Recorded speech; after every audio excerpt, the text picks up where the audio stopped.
কতটা তাড়াতাড়ি আর কতটা ঝটপট একবারে তৈরি করে নিতে পারবে আলুর চোখা। আর বাঙালিদের এই আলুর চোখা না থাকলে চলেই না।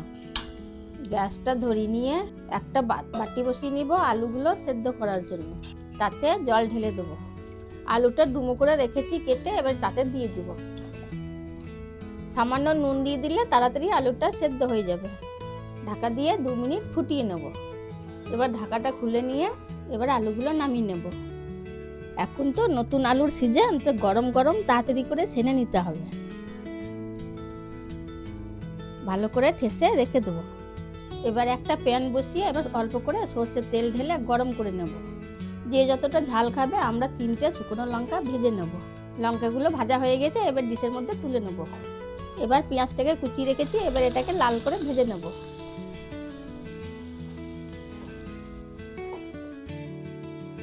এবার লাল হয়ে গেছে, এবার তুলে নেব।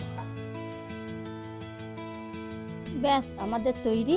এবার সব উপকরণগুলো দিয়ে ভালো করে মেখে নেব। স্বাদ মতো নুন দিয়ে দেবো, অল্প ধনেপাতা কুচি। এবার লঙ্কাগুলোকে ভালো করে গুঁড়ো করে নিতে হবে, দিয়ে সব কটাকে ভালো করে মাখিয়ে নেবে।